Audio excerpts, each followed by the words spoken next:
Right now, our expert on these police chases. Tim, this is an LAPD pursuit in Van Nuys at Delano Street and Cedros. What do you know at this hour?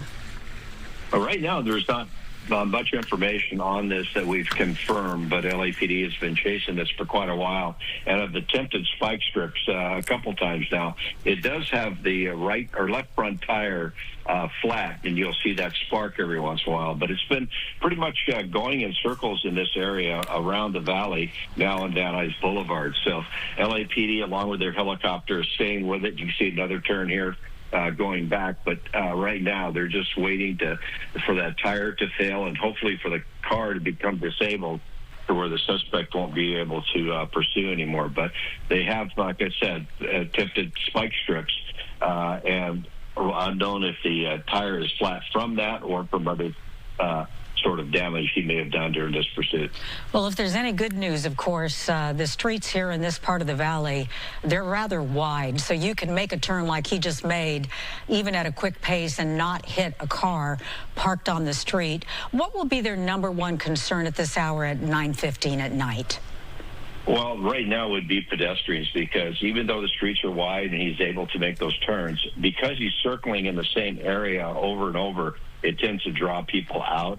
And then you might have people out in the street trying to get their social media pictures and become victims of this. But just sticking with them right now. I'm just watching the procedure by the LAPD right now. Looks like they're just sticking with them, trying to keep track of him with the helicopter, with the ground car, in case it does come to a stop, but not being too aggressive with the vehicles.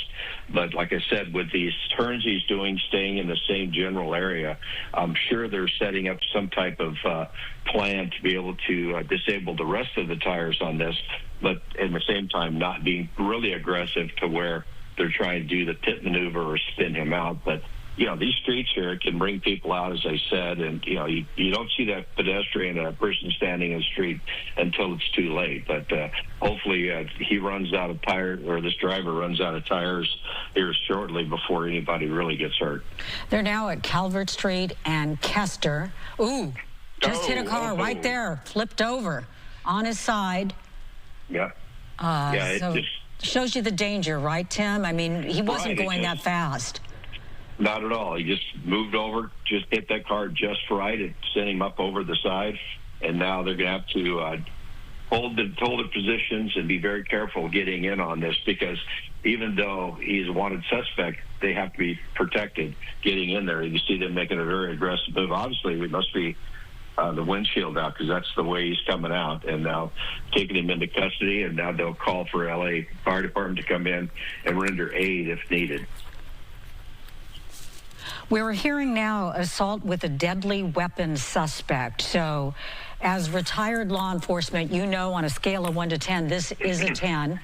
And this is something you have to be very concerned about. We saw about a dozen officers approaching, and it is a very delicate operation. He's a suspect, but he also was potentially injured when he lost control of his vehicle.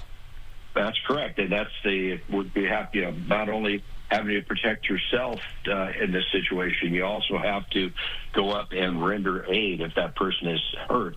And for what I'm looking at, it looks like maybe the windshield came out, or I couldn't tell if there was a moonroof on it. But the way they pulled him out, it definitely was through the front there, and that might be part of the window that's there on the side. So luckily they had good eyes on him as they came up to it, so they weren't too afraid of what was going on, and could see that he was incapacitated, and were able to get up on him pretty quickly, get him out, and now they'll start checking him, making sure he's okay, that he's breathing, he's conscious, and now LA Fire Department's been already called to come, and they'll clear them into the scene to render aid. But yeah, it's a very dicey thing when you have a possible armed suspect and they crash. Now you have to figure which one can you get done here, protecting yourself and also rendering that aid.